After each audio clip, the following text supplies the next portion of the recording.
Hey everyone, Wanderbot here, and welcome to something a little bit different from what I normally do. I'm sitting down for an interview with Jon Nielsen, the developer of Lost Nova, Mechanobot, and now, as of today, WitchHand, which is out kind of in a 1.0. He's planning on adding more, but rather than explain what WitchHand is myself, I'm just gonna let Jon do it. So I guess, yeah, let's dive in proper and say, do you want to give me a short elevator pitch for what WitchHand is? I mean, I already know what it is. I've played a bunch of it, but I guess what is WitchHand and why is it special? I still struggle to answer that because the original idea, the original pitch was I wanted to do sort of a small, simplified version of like Civilization, like a 4X. Okay. It's like I want to have different like nations, and it is more zoomed out level where you're managing an array of cities. Okay, I can see that. And resource management and things like that. And it didn't. I missed the mark a little bit in that sort of scope. But and a lot of people describe it back to me, because I always ask on my feedback forum is, how would you describe WitchHand? I have a couple written down here. It's like everybody says city builder, resource management, solitaire. Yeah, that's a good one. I can see that. Relaxing card-based city builder. Yeah, I'm glad that people say relaxing. Oh, okay, cool. Yeah, I did slowly start to lean a little more into city builder as development went on, because that's what people were getting, and that seemed like what people more wanted. And I am glad that people. Oh, go ahead. I was going to say it made sense kind of as an end game, just scaling it up, getting the nexuses, having everything linked together, not having to manage as much because the board's getting overwhelming. Totally, yeah. I really wanted everything to be a card, right? But once you have like literally 1,000 gold laying around, like what do you do? What do you do with all of this? That's not fun anymore. Break the game. So another thing that people wanted was more automation. So I finally played Factorio, which I just never got around to playing. And I was like, okay, I get it. I get it now. I get what people are wanting, and I get why this is appealing. And what can I take from here and put it into my game that was not intended to be an automation game? Well, you stumbled into it, and it's actually pretty good. Oh, well, thank you. Another thing that people always say about it is that it's nice and relaxing and calm and chill, and I'm glad, because I feel like it can get a little bit hectic, especially towards the end, with just how much is happening. Yeah. How many cards you have to be moving around. Yeah, so hopefully the relaxing and chill kind of resonates with most people, because that is what I'm going for. I think it's mostly just the fact that most of the time there's not too many things demanding your attention. You always have, I guess you would actually know how long a day lasts in terms of time. I never actually timed it myself. Was it like a minute or so? It was like 2 minutes? It's either 2 or 2.5. I'd have to look. Okay. But yeah, 2.5 minutes before you actually need to worry about anything is a lot that's a lot of runway for a reaction time. You know, it's not like Dark Souls where split second, oops, you're dead. This one's like, oh, yeah, there's a Void Ogre there. I need to worry about that one. I can't just ignore it. And there's a lot of warnings and like backups in the game. Like, people early on would tell me that they're terrified of exploring towards the end of the day because an enemy will pop up with 2 seconds left on the clock. Yeah. And like, no, hey, don't worry. I got it covered. There's a bunch of secret stuff going on in the background that doesn't let that sort of thing happen. Okay, I was one of those people. I would usually explore kind of in the beginning of the day, or if I had a full stack of armor, then I'm safe, then I don't have to worry about it. Because it would be pretty sad if, you know, one of my familiars is just sitting on a rune and out pops the baddie and, oh, I'm dead. Right at the last second. I guess I will have to get braver for the next time. Yeah, that would suck. Let's see. And so I noticed you had mentioned kind of in our DM thread that assuming that WitchHand is successful, you wanted to add more stuff to it. So as far as I could tell, the game was fairly feature complete in its current form, apart from some like balance changes and bug fixing. But do you have like an overall kind of wish list of things that you'd like to add if you had some more time? Really, the plan right now is just like more characters. Okay. I'd love to have just a huge roster of all these different witch characters that all play differently.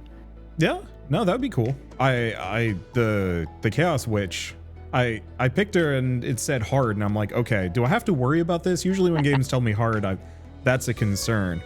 And yeah. I loved her gameplay style so much more than the other ones. Like, I want to try the Baking Witch, but I'm kind of like, but I also kind of want to just do another Chaos Witch run because I kind of killed mine with too many skulls. It's a real problem. What do we do with all these skulls? Yeah, I think I had 2,000 skulls, and then I gained like 200 more in an attack or something like that. And now my game won't run anymore, which is entirely on me, and I also know isn't in the game anymore. I have done some balancing since then. Yeah, that is for the best. But put some limits. For me, it's always if I can kill the game permanently, I consider I've won it. I've beaten it. That's in my a kind own of way. victory. Yeah, exactly. It is. So I guess if you want to have a massive roster of witches, you got any particular ones you're really keen on? I'd have to pull up. I have a whole design document. Oh, you do? Of course. Everything for me, and this is how I organize things, which is probably a terrible way of doing it. Everything is text files, just in a folder. Yeah. Yeah. I mean, I do the same thing. Okay, cool. I've got like multi-nested. I guess I use Scrivener to write all my notes, but I've got like document after document, and my wife is effectively my only editor. So I'm like, hey, I've got a script for you to read. And she's like, where is it? And I'm like, oh, it's in the game content scripts file under the podcast file. And it's the interview one. And it's like, yeah, it's in there. It's easy to find. I know exactly where it is. She has no idea. So you are naming them at least? It's not like I try. Smash final version for real. Oh, no, I have that too. Like inside the files, I have like, you know, what is an indie game version 7 master whatever. And exactly. Yeah, that's confused her a couple of times. Mm-hmm. And for me, it makes perfect sense. You know, I've got a little green flag on it saying this is the one you want to read. Yeah, the green flag. Yeah, look for the green flag. Yeah, exactly. But of course, if I don't communicate that, it's completely lost. So you have a lot of different text files then? Oh yeah, just a ton of stuff. Just like original like research notes. I'll play a lot of different games and take notes, and the original like brainstorming file and things like that. Yeah. Okay. I've yet to make a game myself. I used to work in the industry for like 1 year, and it kind of turned me off of making my own for a long time. And then YouTube popped up. And so it's like, okay, start taking notes. How did these developers do it? So if I ever get around to it, this is how I do it. Sure. I bet you have just by playing so many. Yeah. Like as you're, yeah. I'm sure you have a lot of knowledge tucked away.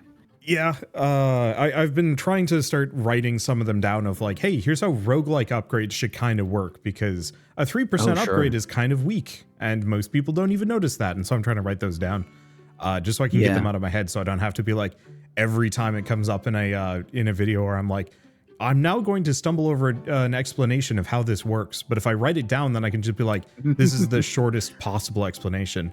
And then, yeah, eventually, if I ever do make a game, I will find out that I'm just horribly wrong or something, because it's, I don't know. I don't want to be one of those armchair, like, game designer people, but I've become one. And it's like, oh, yeah, I need to put my money where my mouth is and actually make one. So, yeah, I guess I might as well ask within that, how'd you get into game design? Because you were a webcomic artist. Like, I read a bit of your webcomic, I think, back in 2009. Whoa. Yeah. When I was like looking through your stuff, I think back during when you were working on Mechanabot, I was like, oh, I remember that webcomic. But I think it was a mostly gaming webcomic, or like kind of social commentary stuff. I was a little bit more into, what did I read? I read like a lot of Dominic Deegan. That was kind of my thing. And so I bounced off of yours. Unfortunately, I'm sorry about that. Unbelievable. No, it was bad. I understand. It did all right. Yeah. Back then for me, it was Penny Arcade, which I still read Penny Arcade. What was I reading back then? A lot of stuff that's probably like cringe by today's standards. Yeah, I mean, that was that era. Every once in a while I go back to that and I'm like, how did I like that? Like I read Control-Delete obsessively and I have no idea why. It was really compelling at the time. Yeah. Because no one else was doing that. Yeah. But yeah, and then back then I would read those early webcomics, and it got me drawing my own, mostly as a way of doing something with my time, because I had just finished high school and I was like, what the heck am I supposed to do with myself? Okay. So I really had no career path. I never knew what I wanted to do. I liked drawing. Yeah. So I was like, oh, this is my way of forcing myself to learn how to draw, make myself do a comic and keep to a schedule. Yeah. Which was probably one of the best decisions I ever made, was forcing that sort of like discipline on myself. Well, yeah, I had no work ethic coming out of high school. I do like a painting here and there, and I'm like, yeah, I'm an artist, and then just like never went anywhere with it. And then I went to college for art, and I was just like pumping out paintings left and right, and I'm like, yeah, this is a work ethic. How did I never learn this earlier? Because you spent a lot of money to have it forced on you. Oh yeah, that's what you got to do sometimes. Yeah. Oh, it was an expensive college too, and I was like, half my classmates weren't doing anything. They'd like skip their assignments, and I'm like, why are you here? This place is so expensive. That doesn't make any sense. Like we had one class that was just like purely personal study. I think it was just called personal focus. But you had 10 weeks to do whatever you wanted. And I did That's a lot of one time. Yeah, it was really nice as a class for me because I did one painting a week or more. And one guy showed up with half a painting at the end of the class, and the teacher was like, B. And I'm like, how? Why? What are you doing here? And I try and keep track of some of these people that I went to college with, and I'm like, oh yeah, they never continued with anything because they didn't actually learn the important lessons. So I guess to go back on track as opposed to me just complaining about college. So you started doing webcomic as kind of like a means of teaching yourself art, and you're purely like self-trained then? No like professional education or anything like that?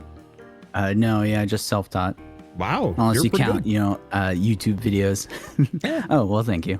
Yeah, no, I've enjoyed your style. I guess like I said, I keep discovering that in fact I've been following your work for a lot longer than I thought. Because you did the Forger like key art and illustrations, right? I did. Yeah. I guess for context for people who aren't privy to our private conversations, I'd sent him a message back in 2020 asking for like the artwork for Forager, and I was like, oh, you are that same guy. That's I forgot about that. Yeah, I'd forgotten too. And I was like, I recognize the username, but I had no idea. But yeah, you've always been, I mean, I guess this is actually one of the questions, because you've been pretty prolific as far as like game key art goes. And I'm starting to see your art all over the place, because you did, let me find your Instagram, because you had that big list of them recently. How many different... I recently posted, yeah. Yeah, what is that? 6, 12, 18, 21 games in 1 year? Was that? That's not even all of them. It's not? Wow. No. Okay. So I guess I got a couple of questions on that one. I might as well list some of these off, and oh gosh, I need to make a note to actually remember to put this in at this point so people can see this image as well. But yeah, you did you did the art for Mob Factory. You did it for Pesticide Not Required. You did obviously WitchHand. What else did you do? I haven't even heard of half of these games, and I try to keep my ear to the ground. Oh, Die in the Dungeon. That's another really good one. But how do you get all of these? Because I've never seen somebody as prolific on Steam as like a capsule artist and key artist, I guess. It's a good question. I don't super have the answer. I don't know. I don't advertise it. I post They just about reach it, out to you? Yeah, I don't know where they're coming from. I post about it like once a year. And I'm actually, I don't mind talking about it here, but I am purposely careful about it because I don't want too many coming in. I'm busy. Yeah, no, I understand that. I'm busy already. Every once in a while I get a developer ask me to do their key art, and I'm like, I can't. I just can't. Yeah, and you'd love to say yes, because maybe, it's a cool project and you get paid, but you just, at a certain point, you just can't. Got other stuff to do. But I think, they must be talking to each other and just talking about how cool I am. It's like, hey, here's a cool guy, and then they find me. Yeah. I have gotten that a couple of times. Okay. Oh, go ahead. I was going to say I haven't gone looking for developer discords. I was on like one marketing one once that had a ton of developers there. Right. And they do actually somewhat share information on like, hey, this person does good key art. Yeah. So that might be it. Pinged. We're probably thinking the same one. I've gotten pinged in there a couple times. It's like, oh, he did ours. It's like, and I was like, oh, thank you. I appreciate that. Yeah. Let's see. They always say nice things. Okay. So I guess if you don't mind us going back, so how did you go from webcomics to game design? Was that just kind of a like need something to do after the webcomic ended? Or is that like a very intentional choice of the webcomic has run its course and now I need something new to do? At that point in time, I did not have any more ongoing webcomics. At that point, I don't believe my comics had already ended, because they went for, like 10 years and it was time to call it. Yeah. Really, it wasn't planned. It just happened because the one that did it was A Short Hike. That's the game that got me. More than any other game I've ever played, A Short Hike got me to think, oh, I can do this. Yeah. I mean, it's nice, it's short, it's sweet. It's probably achievable. Exactly. And this is what Lost Nova became, my first game. It's really just kind of a walking around and talking to funny dudes video game. Yeah. That's easy. Anybody can do that. And it's by design, because I'm not a programmer. Even nowadays, after programming for 3-4 years, I still don't really call myself a programmer, because I'm not like I can't work for a hospital programming databases. Well, I'm not a real programmer. Honestly, if you can teach yourself how to make a game, you could probably figure that out. Get the right certs and be fine. Yeah. Given the time and effort and motivation, I could probably. I can do anything. Yeah, but it's technically true. So did you just completely self-teach yourself programming as well? Yep. That and YouTube videos. A lot of YouTube videos. That's kind of where I've been with 3D modeling. At some point, I want to get to the point where I can like get a 3D printer and print off little figurines.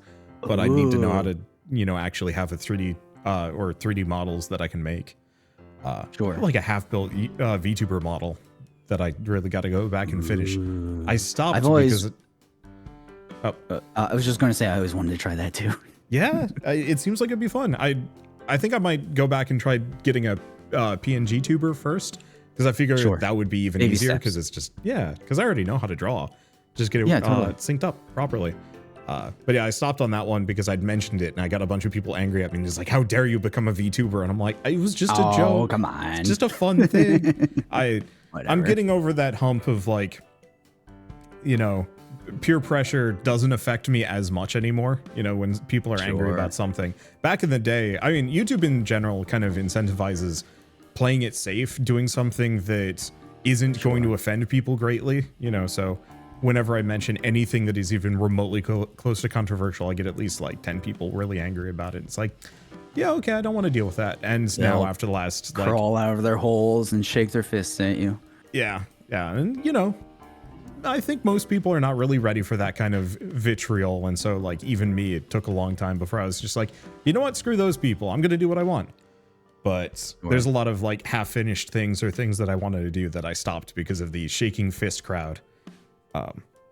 Sure. So, I have a lot of those too, but it's more of a time thing. Yeah. Like I'll get distracted by, it's like, oh, I'm going to learn music production for whatever reason, because it's just what I'm into this week.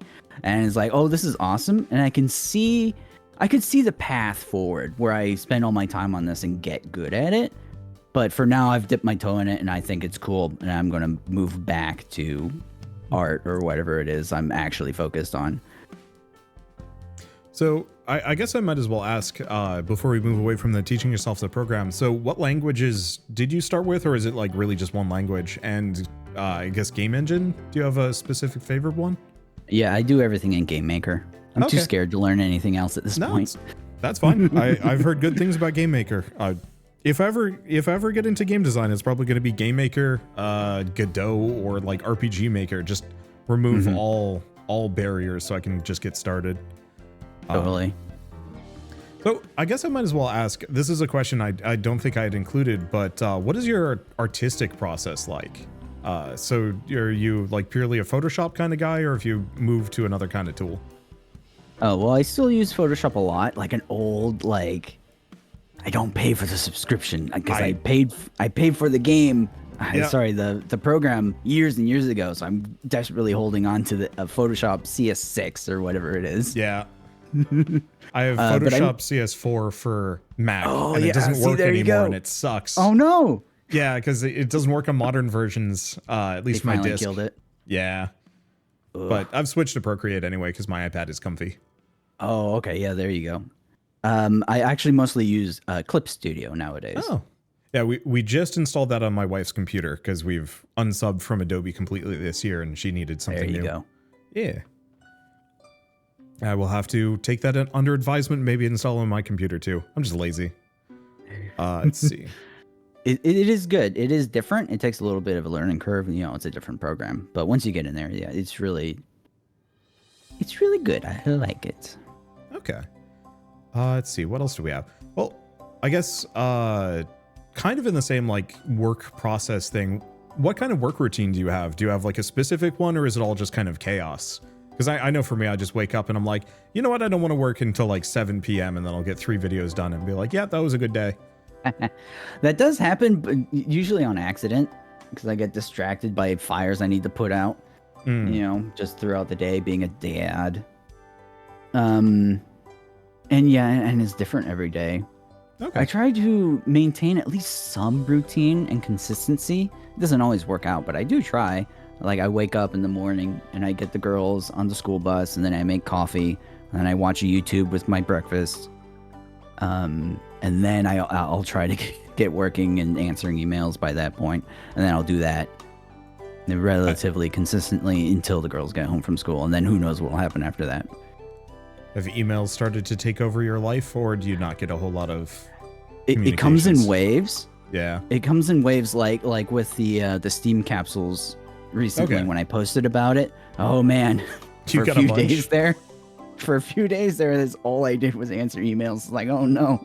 Oh boy, I did not realize that developers were that hungry for them. They want them bad. I have a to-do list on the when I get a lot of jobs come in and I have a lot of balls up in the air, I actually physically write out to-do lists on these little note cards. I have to, or I'll lose track. Oh yeah, I gave up on trying to organize my schedule long ago, so I use bullet journals as like either I use this or I am doomed. There has to be something. Yeah. I cannot hold all this in my head. Yeah. When I was younger, I could. I can't do it anymore. Exactly. Yeah, it's too much. I turned 30 and it was just like, it's gone. That's it. All downhill from here. Yeah. Paper is my brain now. This to-do list is full on the front and back. There's a lot on here. Slowly, they're getting crossed off. That's good. It's so satisfying crossing it is nice. Things done. Yeah. I'm actually getting to the point where I'm starting to write very minor tasks like wash dishes on my to-do list, just so I have some easily achievable things to cross. Exactly. It's important. It's something. It satisfies the lizard brain. Yeah. I also, speaking of that, I do also, I track. I have a journaling app on my phone. It's called Dailyo, and you tap the buttons where it's like, oh, I watched TV today. So you push a little TV icon. It's good for tracking what you do every day, and it's nice to look back on and do as a routine before bed. Was it daily or daily something? Dailyo. Okay, just OWE or just Dailyo? Daylio. Ah. It's a little smiley face. Got it. I will have to look into that. End, you also like mark down your mood. It's like, oh, today was a good day. Today was a little sad day. And at the end of the year, it gives you a wrap up because every website does wrap ups now. But it does like a huge rainbow collage of all of your days. And you get to see how many sad days you had in the year. Oh no. And it's like, oh no, wait, hold on. This backfired. I need to fix that. Yeah, but it is a cool little app that I've been using for like 5 years. I will keep that under advisement. I'm part of the reason why I want to do these interviews is so I can borrow people's secrets. Steal knowledge and secrets. Yeah, share them with the world, I guess, because this stuff's helpful. Let's see. I guess just to go back to the kind of work process. This is going to be a lot of work process stuff. Sure. Just because I don't know. What's your favorite part of like what you do now? I guess because I'm sure it probably. Well, I guess I might as well ask. Like, has your work process changed dramatically from Lost Nova to Mechanobot to WitchHand? And then, like, have you picked up any favorite and least favorite parts? Well, I think my favorite is still drawing. I still love to draw, so that's good. I'm lucky that I still love to draw. And I'll have long periods of I go back and forth. I'll draw like 20, 30 cards all in batches. Okay. And then I start, if I'm away from programming for too long, I start to dread it. It's like I don't want to open Game Maker again. It's just a whole thing.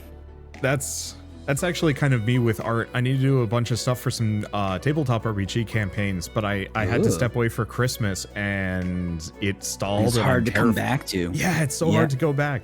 Like recording a YouTube video is easy. It doesn't matter where I'm at. I can be just like dead tired. I can be sick as hell and I can still record a video. And sometimes those videos where I'm super sick are almost even better. Because I'm unhinged at that point. Yeah, so I have like a really good one. I got RSV last September and that knocked me out. But the videos from that initial me being super sick period were wild and really funny to go back to. Because I don't even remember being there, and it's kind of like a different me. And so I can go back to that video and be like, where was I? What was that? And it's funny. Whereas drawing is like a little bit more intentional. And so I have to like actively sit down and say like, nope, I'm doing art for a while. So I can't do that. That said, I never really draw for fun though. Really? Every time, if I'm ever drawing, I've never really been a draw for fun person. Everything was a project or very deliberate, like a piece that I'm to be posted. Yeah, no, it makes sense for me. Done. I just have it's a time thing for me. Yeah, it's like I need to be maximizing. I'm like, if I'm going to be making art, it better be for one of my projects rather than just I drew a gnome. A silly gnome, a fun gnome. But to go back to the question and more accurately answer it, everything is always different for every game because every game I do is totally different and requires different processes. And I think drawing is always going to be my favorite part of it, especially since I always do something different for each game. Like the second game was pixel art, which I had never really, I've touched lightly at some point over the years, but I never fully dove into pixel art, so that was a ton of fun. Okay, I have never done pixel art. That scares me. It was same for me. It was really scary because I just didn't understand it. Because there are ways to do it, just like anything. There's ways to do it wrong. Yeah. And I didn't know what all the secrets were. Oh, look nice. Thanks. I think I figured it out by the end of development of that one. Yeah. I got there I'm sure it's probably easier with kind of a background to begin with. I'm sure it's a lot harder if you've never done art before, but... Yeah, I had the art sensibilities built in already.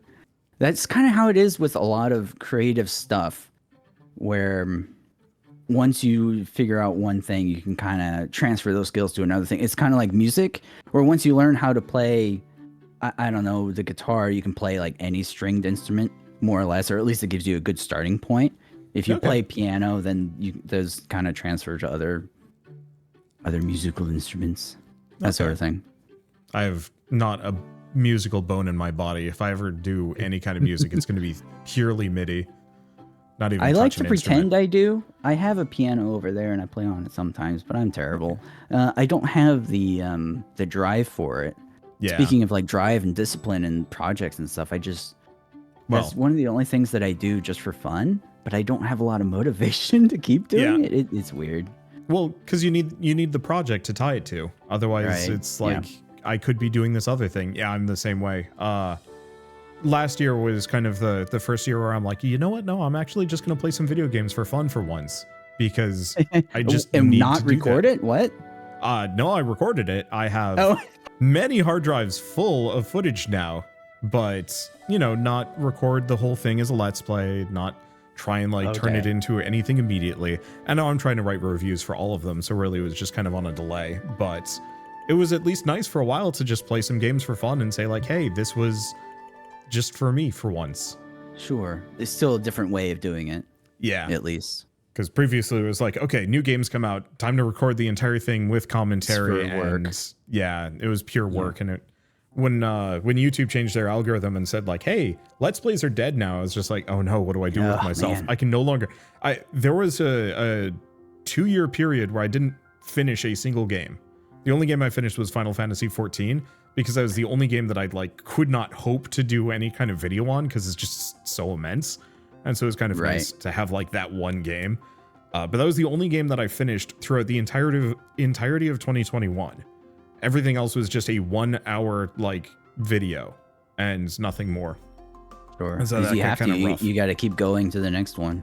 Yeah, exactly. And so like that was actually starting to make me break down a little bit because I was just like, I'm so sick of trying games. I want to finish something.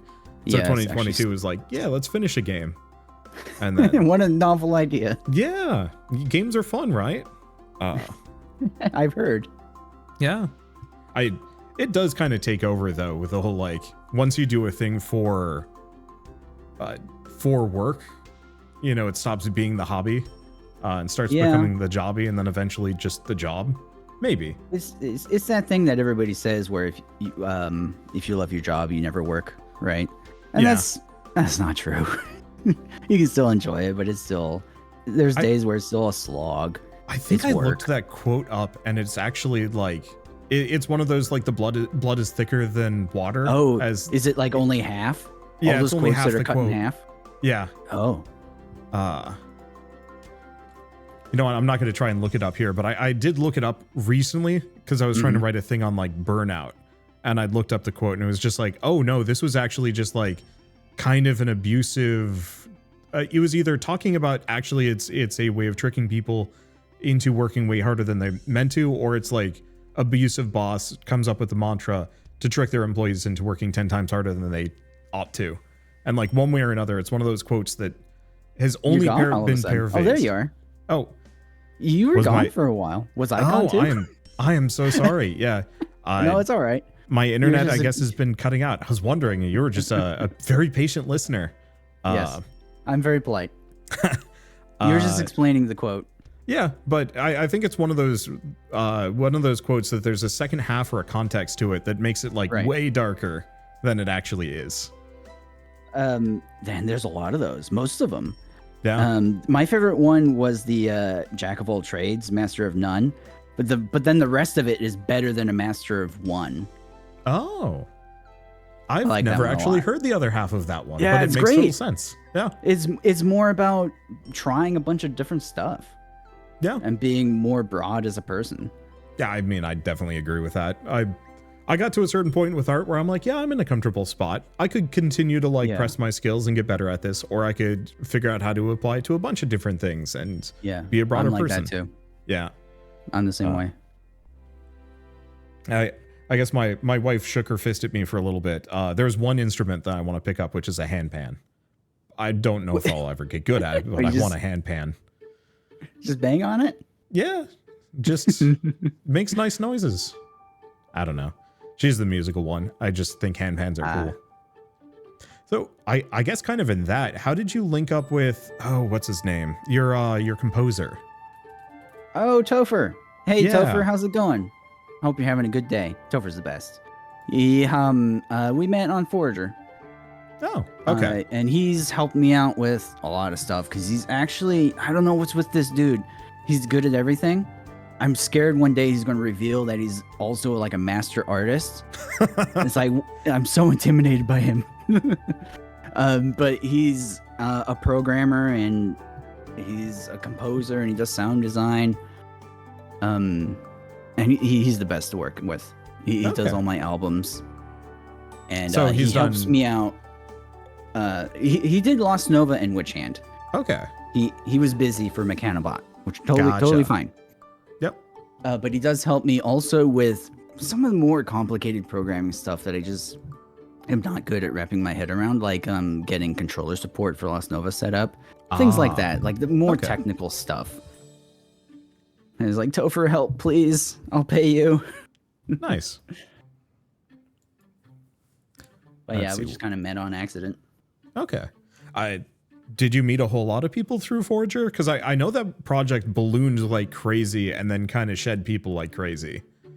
Yeah, it was a whole thing. But I don't know how much you ever want to talk about that. I know a couple other people on the Forger team that are like very much do not want to talk about it. Yeah, I don't have anything interesting to say, really. Okay. And really, when Lost Nova was going, that's all anybody ever wanted to talk about. Yeah. Okay. I will say that I've totally met a lot of cool people over the years. And coming from art, my circles were all artist friends. Yep. And I still talk to every now and then, but it's shifted more to game design. It was like starting over almost. Yeah, I can see that. It's like now I'm interacting with indie people because I was very much not in the indie world. I played the big indie games, like Undertale. Yeah. But now I'm playing like everything. Yeah. And I'm more on top of what's going on just by necessity. Yeah. No, I mean, it makes sense. That tends to be where the more interesting ideas are. Like, I love Undertale. That was a very creative game. I love Hollow Knight, but every once in a while I come across like a new Metroidvania that's just like, hey, it's just Hollow Knight again. I'm like, no, don't do that. Hollow Knight's actually really generic. It's like, it's such a good game, but it's the most generic Metroidvania. Don't copy them. Hollow Knight. I have the poster on my wall. Oh, I love Hollow Knight too. It's just the people that try and come after. That's the ones that I'm trying to warn. Like, don't copy Hollow Knight. They set the template, but you can't follow the template anymore. I get it. It's been around a while, and that's actually true for Stardew Valley. Don't come at me. I'm sorry. No, it's just that it's great and perfect. And at the time, it was revolutionary because no other of those farming games were doing what Stardew did. Yeah, Harvest Moon had kind of dropped the ball for a decade or so. Right, yeah, exactly. And it kind of died. Yeah. And then Stardew came back, and then now everybody is trying to be Stardew, but there's also been so much improvement. Yeah. And there's still Stardew, and Stardew has like a big modding scene and a bunch of big patches, and so please don't make another Stardew, please. Because I just want to go play Stardew. It's like Terraria also, it'll never die. Yeah, there were... Oh gosh, when I was just starting my channel, like the first people that were reaching out to me were developers trying to make Terraria killers or clones or successors. Sure.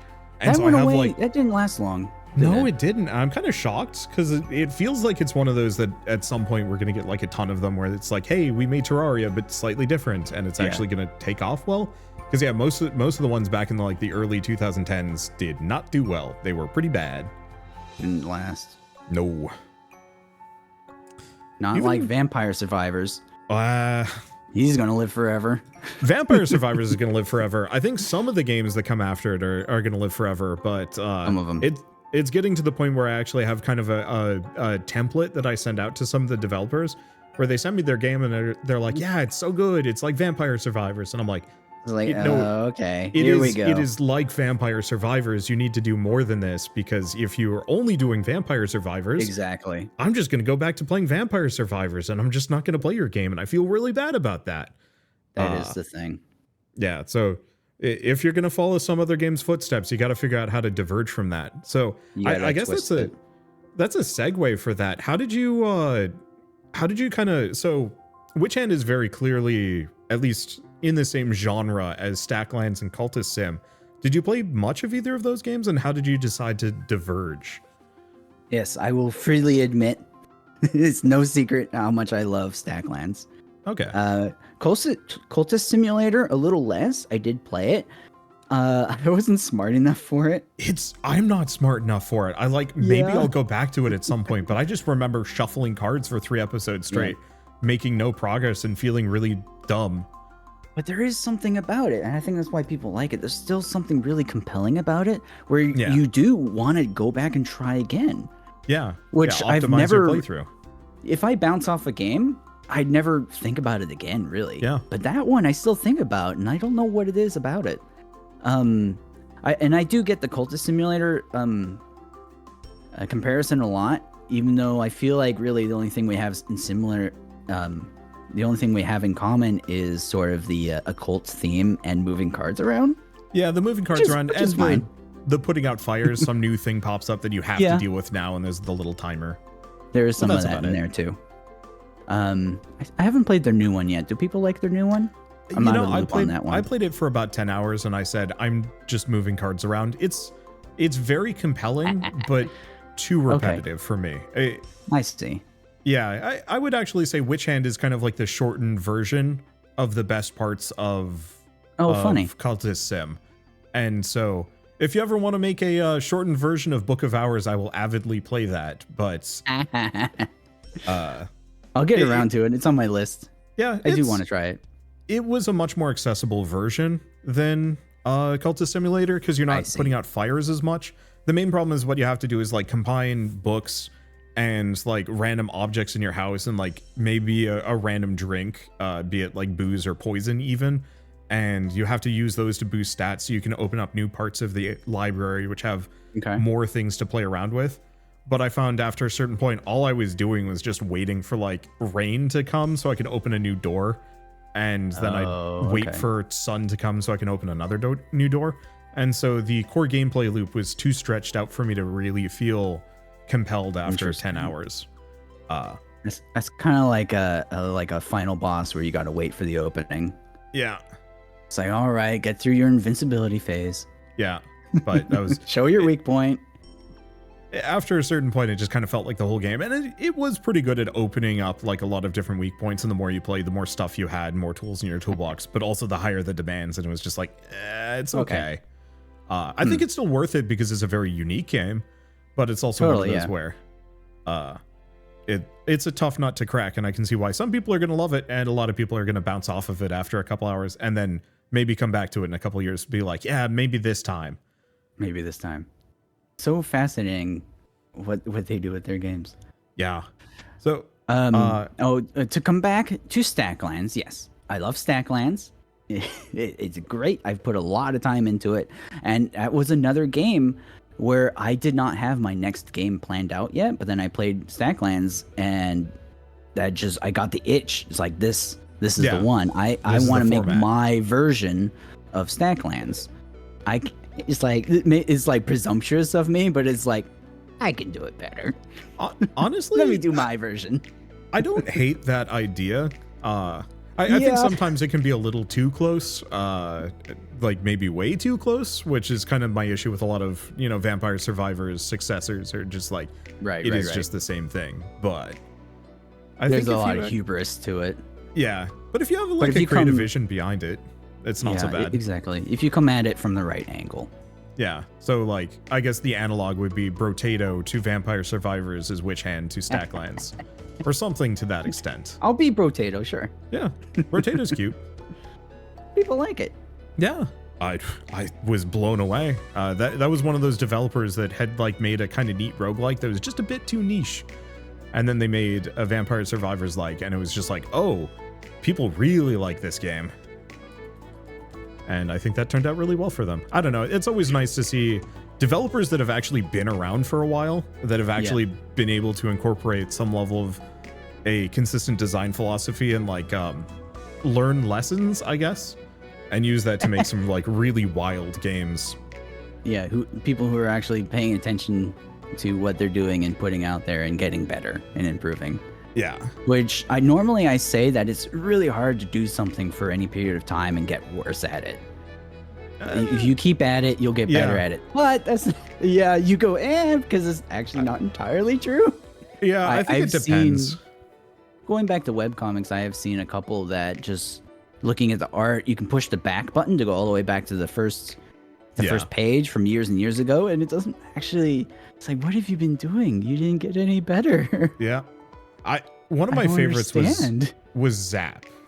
Back in the day, I don't know if you ever read that one, but like they started with colored pencil and it looked so bad, and you get to the end and it's these like beautiful illustrations, and like right at the end of it they announced like, yeah, we're going back and redoing like the first half of this entire webcomic so it can actually be ready for print. And I'm like, I loved seeing that progression, but I felt so bad for them because they'd effectively have to do 1.5 webcomics just to be able. I mean, even this is true of you actually, because your initial webcomics were pretty rough. Which is that's just where my art was at the time, and I knew because I had proof from reading all these webcomics. I had proof that you will get better. It's like their comics look garbage at first too. Yep, it's just the practice of it.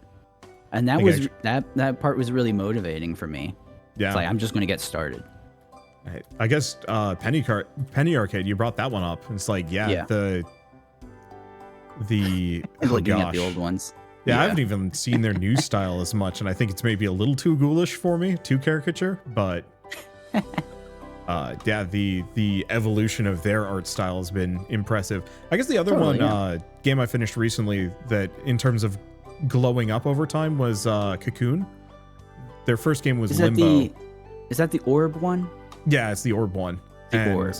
I think it's worth playing, but it's not like rush out to play it or even like too much to learn from. That game is just pure execution more than anything else. But going from Limbo to Inside to Cocoon, you can just see it is kind of the same style of game, just slightly different. I see. But just like iterated upon and improved upon to such an extent that it's like, you don't get this for new developers most of the time because they just haven't had the time to practice that. And so it's kind of cool to see that progression. That's probably the smart way to do it. I basically start from scratch every time for each of my games. I can definitely tell that you are improving, even if you are swapping genres. Yeah, like I liked Mechanobot. It was fun, but the core gameplay loop didn't hook me nearly as much as WitchHand has. And so, like, I've actually done 2.5 playthroughs of WitchHand now, which has been kind of nice because it's like, one, I don't get a whole lot of pre-release copies of games where I can just be like, hey, I can play this before anyone else, and that feels good. Oh, I'm surprised. I would think you would be swarming in them. So I do, but I don't bother. You know, it's not really. What's a good example? I have the new Don't Nod game, Banisher's Ghosts of Eden or something like that, and so I have that like a month in advance, and I'm excited to potentially play it, but it's one of those where I could easily just wait until that game comes out and not care about it. But something about like WitchHand, where I did my like second promo video, because also I wanted to practice or play a bunch of it, so I'd have context going into this. Because what was it? I did an interview in college. We had an assignment to interview somebody in the industry we wanted to go into to like see what their process was. Sure. And I sent like 30 emails and got 3 responses. 2 guys I knew of and were like a huge fan of, and then one was the medieval art director. Wow. Which is really cool, and it was very nice of him to reach out to me. I'd never played medieval before, and I had no way to get my hands on the games because I just didn't have the platform. And so I felt really bad talking to him. Even by that point, they were kind of ancient games. Yeah, they were pretty old. Right? And I mean, not that old, like 5, 6, 7 years, somewhere in there. I think they probably had something on PlayStation, right? Yeah, but my PlayStation. There it is. Yeah. My PlayStation was back in my parents' house. I guess that was 2013, so maybe it had been like 10 years by that point. But I felt so bad. I felt so bad interviewing him because I was just like, I know of your game and I think it's cool, but I've also never been able to play it because I mean, I was a high schooler. My parents would only let me buy so many games, and Medieval wasn't on my list. And I'm so glad that you decided to talk to me, but now I feel guilty about doing an interview with a person who I don't have the context to talk to them. So yeah, WitchHand was like, I get to play a bunch of this game before release, and actually it's good. But the actually is good part is very nice. I did not like Stacklands that much, I will admit, because I did not like the theme. I thought it was kind of boring, you know, sticks and like the goblins were okay, but I need a setting to get into. So I like it is a bit neutral, I guess. Yeah. And so like for me, WitchHand was much nicer. Like the little cute frog minions for the Chaos Witch was just like, yeah, this is a nice vibe. I like this. Yeah, it's important to me to try and inject as much personality as I can. I will say, because I don't want to say anything bad about Sock Pop. I know they pump out games like crazy. Yeah. But yeah, I did want mine to have a bit more personality. Yeah. No. And I think that's a huge selling point. I don't know if people are as like I'm trying to find a polite word of it, but I may be a little bit hardline when it comes to like I need the games that I get into to be like very clearly not Earth, because Earth is really boring, or like Earth is Earth. Oh, I see. Yeah. So do you mean like sort of like a modern setting? Yeah, so like I've been collecting a bunch of tabletop RPGs because I want to start doing some videos and stuff, being like, hey, here's the really good tabletop RPGs, and so I'd ask for like recommendations, and a bunch of people are like, yeah, here's a bunch of modern setting stuff, and I intentionally didn't pick up any of them because I'm just like, no, if I want to do Earth, I'm just gonna go on a road trip. I'll go enjoy that. That is the thing though. It's like where it's surprising. It's like, oh, there's more than just Dungeons and Dragons. There's tons out there. Oh, there's so many. And that's one of my personal missions for this year, but I can talk about that probably in another video where I'm not taking too much away from you. How dare you? I know. Listen. But yeah, I really appreciated the fact that you are kind of this witch managing a colony of familiars. I thought that was a much nicer, I mean, one, aesthetic. The game is beautiful by my standards. The nice, I guess nice purples and neons. I don't know, that gets my trying to think of the words again. But, I get what you mean. The contrasting colors and yeah, the contrasting colors and your art style is really good. And also even just the trees in the background, like above and below the board, is kind of nice because it has a much more vivid sense of place. Some atmosphere. I mean, even Stacklands and Cultist Simulator, I was just kind of somewhere. Sure. I did actually, you brought up purple, and I've realized that for some reason I'm obsessed with purple. Yeah. I did a post where I put up all the game covers for all my games so far, and the first one is green and purple. The second one was gold and purple, and WitchHand is pink and purple. I'm not sure what's up with my color schemes. I think I like purple. Yeah, I can't blame you. Both my wife and our favorite colors are purple, so it's just kind of like any game that uses an overabundance of purple immediately sucks me in, probably. And maybe that's part of the reason why I don't like Reality, because Reality doesn't have a lot of purple in it. Not a lot of purple. Yeah, like if I get lucky, the villain is purple themed in most games, and that feels bad actually. It is usually, it does have some sinister vibes to it. With purple, you either got royal or sinister. Yeah. Or at least a little bit. Or witches, which that's clearly your angle. There's some spooky overtones there. I kept expecting the Chaos Witches to be more sinister, as just kind of an aside. I like picking that. I was like, I thought I was going to be the bad guys here, and the answer is no. Just go fight the void. That felt good. Speaking of, we went over a while ago is different witch characters. I do want to have some different characters that are like drastically different, because the Chaos Witch does play very differently than the other two characters. And I really want to lean into that with some other characters where you're basically playing a different game. And this is a slightly different topic, but there's a few features that didn't make it into WitchHand. And I'm actually pretty good about I'm good about my time management of not wasting too much time on deleted scenes, that sort of stuff. Okay. There isn't a lot that did not make it into the game. But I did have an eclipse mechanic. Ooh. And the idea was that an eclipse is going to happen. It's a bad random event. There's a volcano all of a sudden. Some of your villages blew up. You got to take care of the volcano. Crazy things like that. But then I thought about it some more, and I felt bad to just spring like a random disaster on you. So I wanted the player to have some way of managing them. So, okay, maybe there's a timer, and you can influence the timer, and if you do enough things, then you can actually turn it into a good event. Yeah. And that never made it into the game. I figured, that might actually just be its own character. I don't know about. It seemed like the sort of mechanic that you have to build the game around and not just tack on. Yeah. And then, there'd be like a cool side character. DLC. We'll see. Yeah. But then I played Dot Age. And Dot Age, that entire game, I just described Dot Age. You kind of did. I could still see it working in WitchHand. You know, instead of even getting land cards, every land card is much rarer, but comes with a disaster. Like the volcano, you have to figure out how to deal with the volcano, but that's where your crystal mine is, and go from there. Oh, sure. Yeah, that's cool too.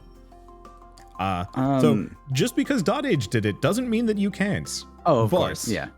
It doesn't mean that at all. It's just really funny to then play that and see it happening in real time.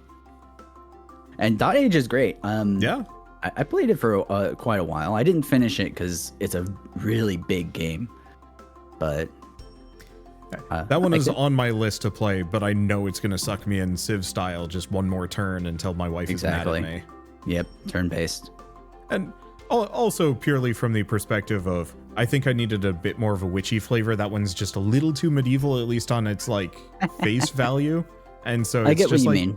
Yeah, it's nice, but it's what's a good example? I guess recently there was Spells and Secrets that came out, which is like a side-scrolling settlement sim, but you're building a wizard school, and so it's like headmasters and teachers and students, and you're managing them, and you're pushing back like a void and keeping it from eating your building.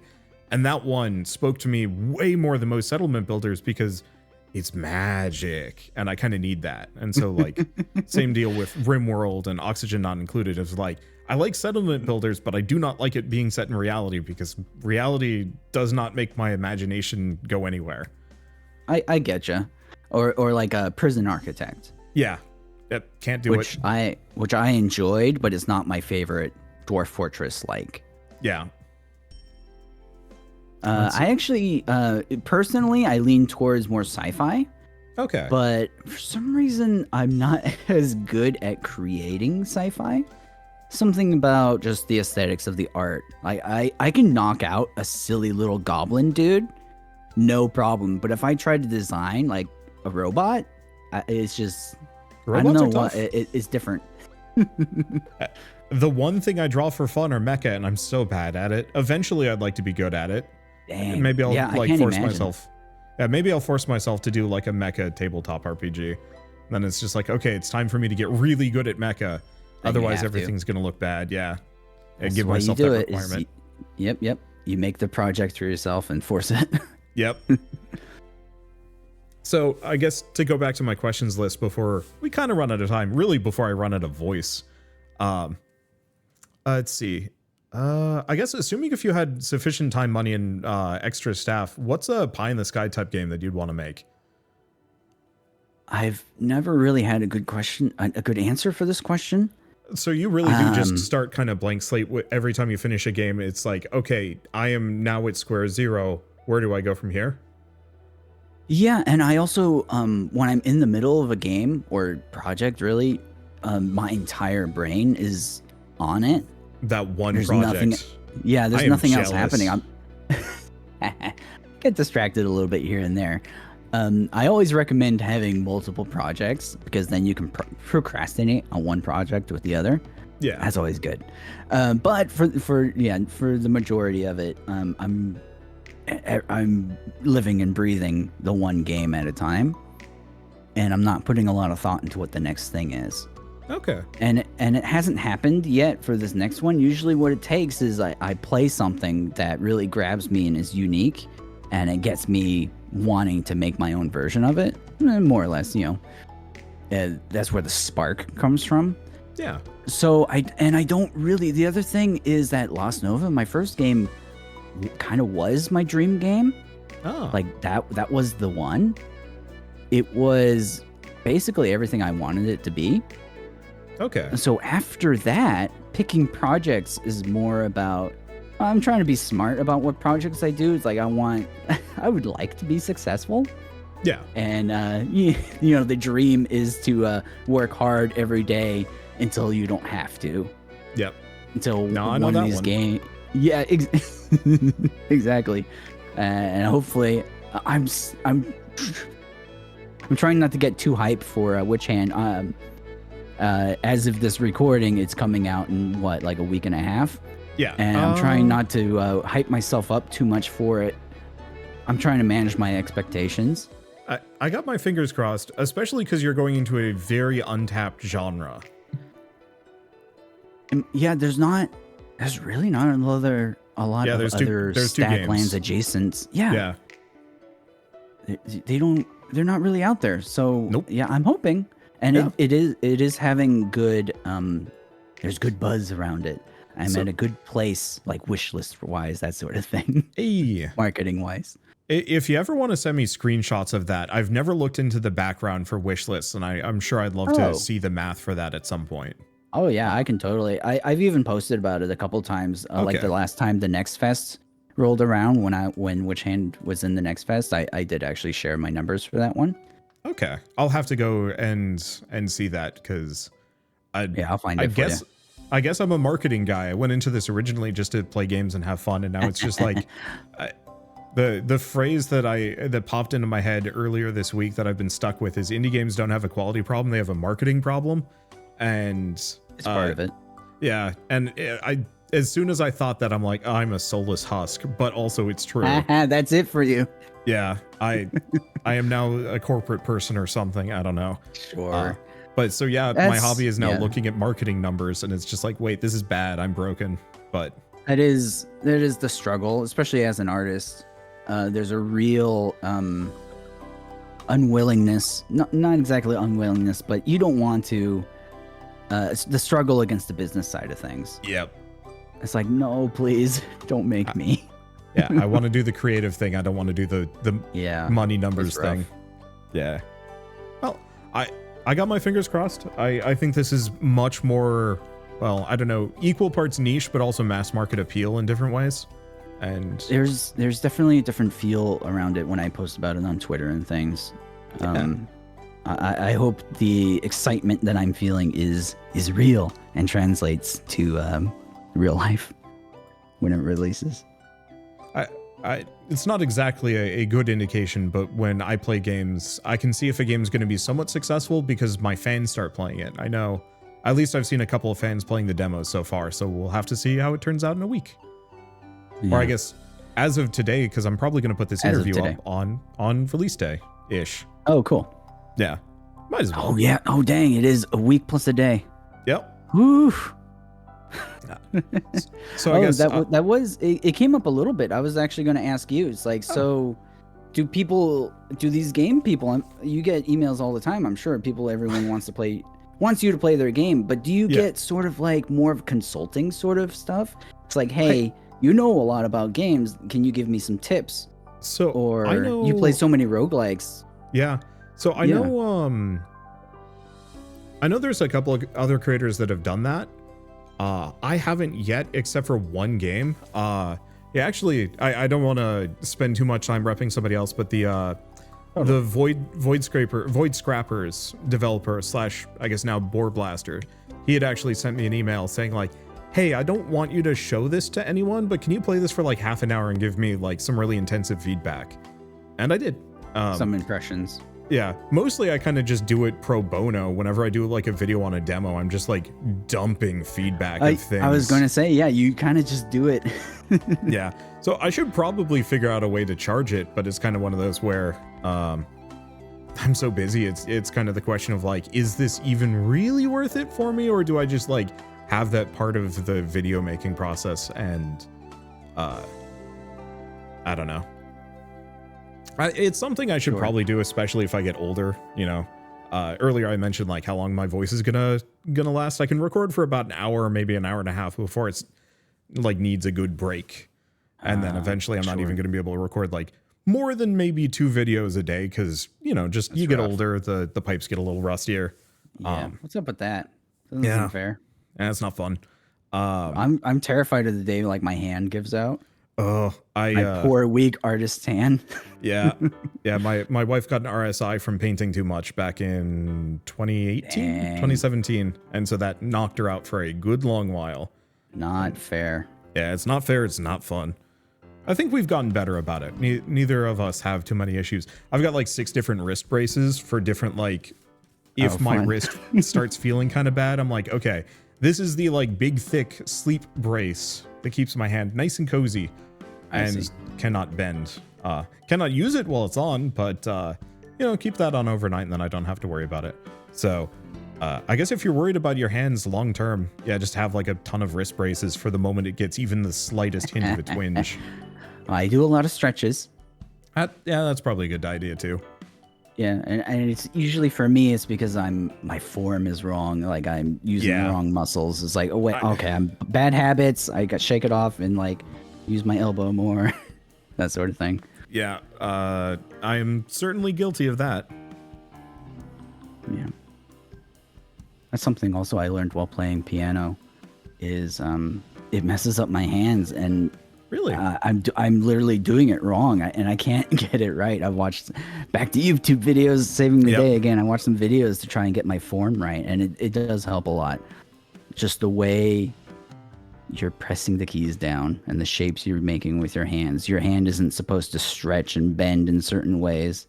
Yep. You got to use the bigger muscles in your arm. It's fascinating how all these different things tie together. Let's see. I guess one other question kind of on the whole like rising buzz. I think the WitchHand demos, it's still up. Has it just been up for like the last X number of months, or have you been taking it down? No, it's been up since I announced it. Okay. That used to be the cool thing to do, is like for Next Fest. That was the popular thing to do, was to take it down. But nowadays it's I'm biased. I hate it when devs do that because then I have to panic or like. I bet you miss them because there's so many games, right?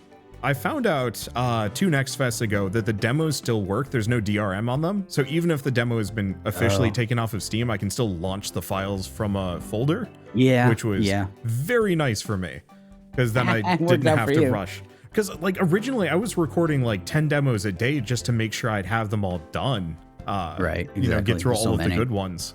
And so I was panicking about that. And then eventually it was just like, wait a second, I can just launch the demo anyway. It doesn't matter what Steam says, the demo's still up. But I still prefer it if the demo stays up for a while, because I feel really guilty if I release demo coverage like after the next test is ended. And so the demo's still up for me when I record it, but it's gone for everybody else, and it feels really bad. Yeah, because it's just kind of like, well, if you had been timely on the Next Fest, you could have played this too, but it's too late. Sorry. I got to have fun, and you guys are going to have to wait however long. Yeah. Or in like one case, there was a demo that was really, really good, and the developer went under before they released the game. So I have like a video up of a really cool game that nobody can play, and so I still get comments on it. Oof, yeah, that's rough.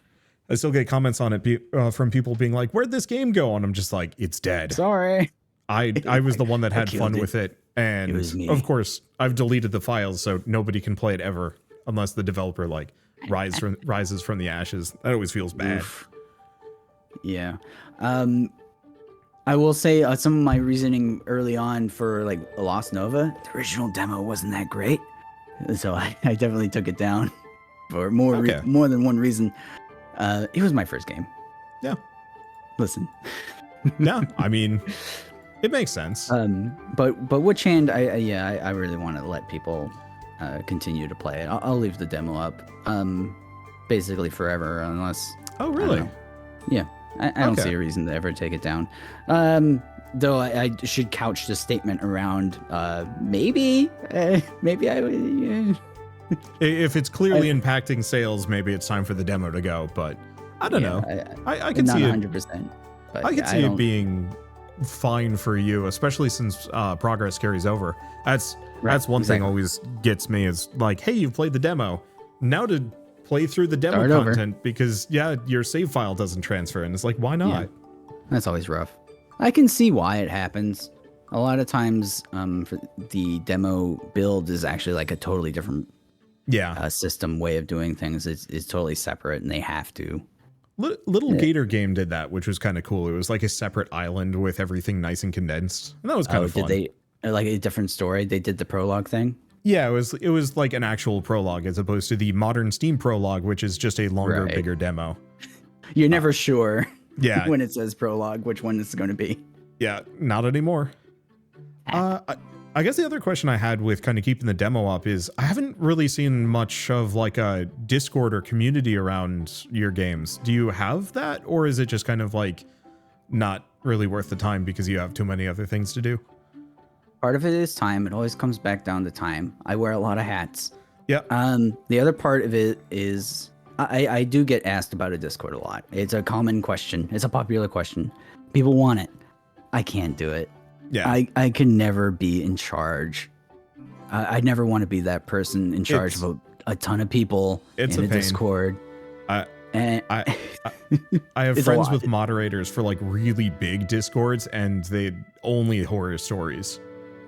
Yeah, just the barest hint of any kind of drama, and it'll either ruin my day entirely, or I'll have to get out of there. I can't do it. And even if I do end up if I go the route where I have a bunch of mods, even if I pay people to run it for me, I'm still the guy.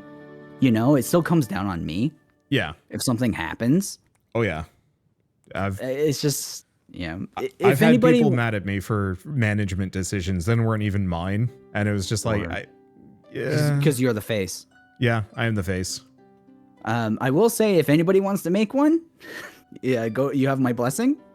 Be cool, be chill. But yeah, go for it. Yeah. I was curious because I didn't see anything, and I'm always curious about if community building is really that necessary for games.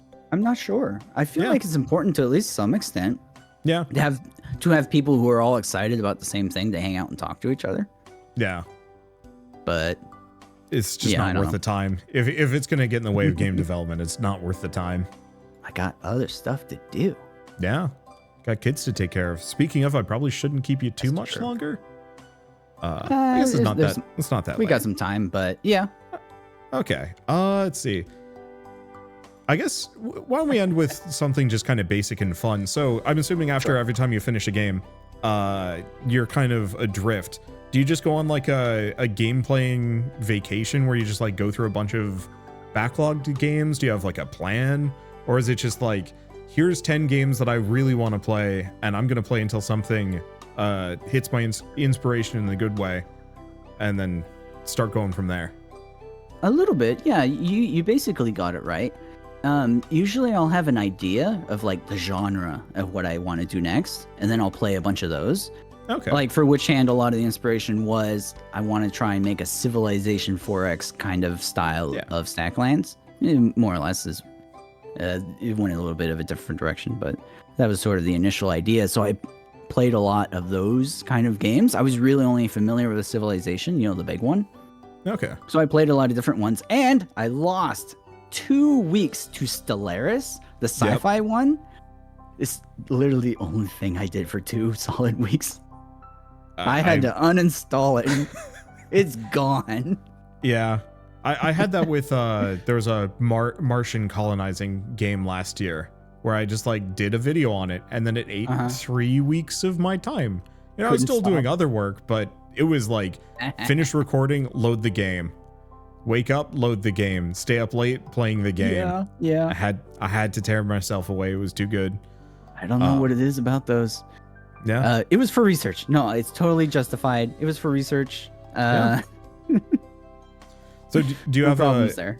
Do you have a favorite game to play kind of within that you stick to, or any genres you stay away from? I play a lot of different stuff. I don't find my way towards, I don't know, like sports games or racing games. That sort of thing. But I also don't have games that I go back to. Yeah, I can understand that. I finish a thing and I move on. Yeah, the only games that I go back to are the ones that are kind of extra replayable, or if there's other routes, or Death Stranding for some reason. That game sings to me. Yeah. I have no idea why. I desperately want to play it again. I've never gotten around to... I have it. I've never gotten around to playing it. I know it's one of those polarizing sort of ones. You either love it or you hate it. I've always wanted to try it, though. Yeah, it's a sometime game. It eats quite a lot of hours. But it was like... I've never liked the... I guess it's kind of a dad game adjacent, somewhere kind of in that, like, you're doing chores rather than actual gameplay, but the gameplay is compelling enough. Like, I like Power Wash Sim. I like that kind of thing. Oh, sure. But not like going out of my way to play it, but something about delivering packages on extremely uncomfortable terrain was just like, I need to play more of this. And I beat it and I was sad. Sucks you in. Yeah. I got lucky though, because I was moving across the country, so I beat it. And then the next day I'm packing up my PlayStation, so I'm like, I'm free. I don't have to worry about this timing. anymore. Yeah, it's like, all right. That's funny. Well, let's see. Anything else you want to talk about before we end this off? I don't know. I'm good, I guess. Yeah, it's one of those, like, we could keep talking for forever, but I know after a certain point, the video gets too long and that becomes a problem. So I guess WitchHand's going to be out on the 7th, correct? Which I guess is today as of this release. I guess, do you have a price point in mind, since that's going to be public knowledge by the time this video goes out? $11.99, launching with a 10% discount. Yeah, that's a fair price for what it is. I guess I've only lost like 5 hours into it so far, which it felt like so much more, but I still have multiple other playthroughs to get through. I'm very efficient with my card playing and the double speed, which is getting me into some trouble. Speaking of, like the relaxing gameplay, and where you do have a lot of time to deal with problems as they come up, unless you're fast forwarding. Yeah, the fast forward definitely has gotten me some problems. Whoopsie. Yeah, especially by the time I was getting to the end, where I had like multiple explorers going simultaneously and like monsters popping out of nowhere, and then I think I hit like a new moon, or not a new moon. Is it a new moon? It's a bad wave one. Yeah, the bad wave one, and then I was just like, oh, I can no longer manage any of this, and that's where I stopped. Especially as the Chaos Witch, if you're not careful. That's why I made her a 3-star difficulty. Yeah, you have to be careful. It was very satisfying, and I'm quite curious to see how the other characters play. I actually feel kind of scared going into the other ones, because I'm gonna have to be chucking my poor familiars into combat, and that feels like that's gonna come back to bite me somehow. I'm not gonna have infinite armor to just keep them alive. We'll see. I'm sure I'll be fine. Differently.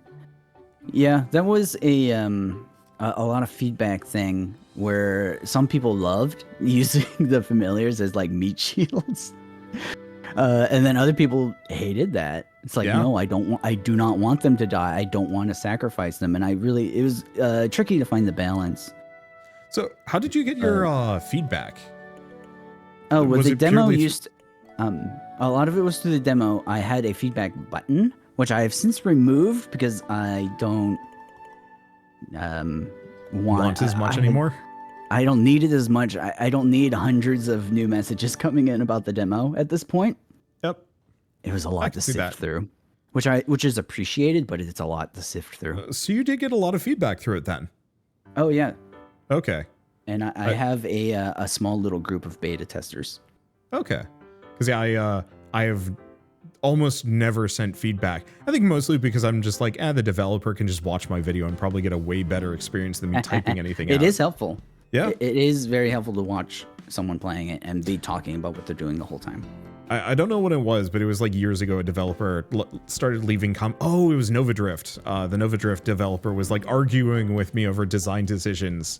And then, I mean, it was very like friendly, but I kept dying because I wasn't picking up defensive upgrades, and he couldn't figure out why I was never picking up defensive upgrades, and we were arguing about it. I didn't realize it was the same guy at first for a little while, and then eventually I'm like, oh, you're the developer, you're not just some angry fan, some dude. Yeah, because up until that point, it was just always some dude.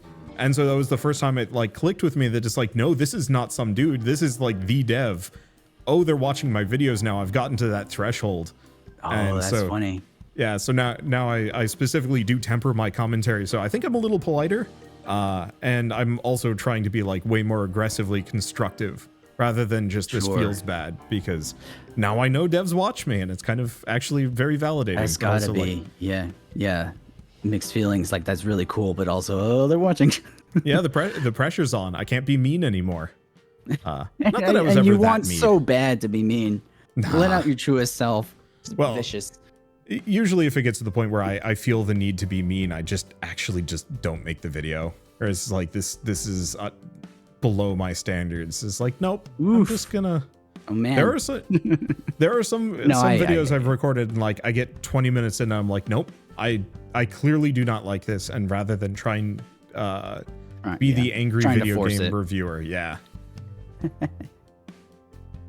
Well, anyway, like I said, I'm starting to hit the limits on my voice, so I think it's a good stopping point for us. But this is very, very fun, and thank you for agreeing to talk to me about WitchHand and your other games and other things, in fact. Yeah, I'm down for whatever. Yeah, I'm looking forward to, I guess, seeing how WitchHand turns out. I'm hoping people like it as much as I did. And I'm also looking forward to what you figure out how to do, or what game you figure out to make next. What's next, Yep.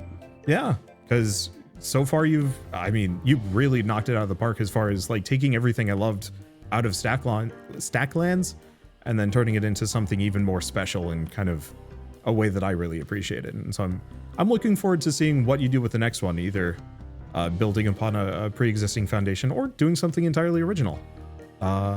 So I guess with that, thank you so much for joining me, and I'll talk to you next time, whenever that's going to be. Whenever that's going to be for the next game. Yeah. Before we go, I'd like to make a quick little reminder, of course, that WitchHand is out today. I tried to make that as obvious as possible during this interview, but I want to make sure that it's doubly clear here. It is by and far my favorite iteration of the Cultist Simulator / Stacklands formula, genre, whatever you want to call these games, card builders. And it's one of those where I sincerely hope to see more games in this genre. But I hope this does well enough that Jon's able to actually continuously build upon it himself with those extra witches and maybe some more cards and a lot more fun things to do. But I hope you guys, as part of this, enjoyed this interview as much as I did. It was a ton of fun talking to him, and it's something I've been wanting to do for a while. So of course I might as well mention that this is not going to be a one-off interview. I will probably talk to Jon again at some point when he does another game. Probably every single game he does, I'll sit down and chat with him and see how things are going. But I've also got a couple more interviews lined up. So stay tuned for that. And of course, once again, I'm just going to beat the drum of WitchHand is available now on Steam. So if you follow the link in the description below, you can pick it up yourselves. But I guess with all of that said, if you like this video in any way, shape, or form, leave me a like, helps more than you know. And if you want to see more rad new interviews, I'm going to be shooting for at least once a month, but it might actually be a lot more than that, kind of depending on what's coming out. So I've got one that's going out in about a week from now, so that'll be fun. So stay tuned for that. And if you're a Wanderbot's Patreon member, I will actually be putting the audio version out early, so you can go listen to them sooner. But with all that said, thank you so much for watching, and I'll see you next time.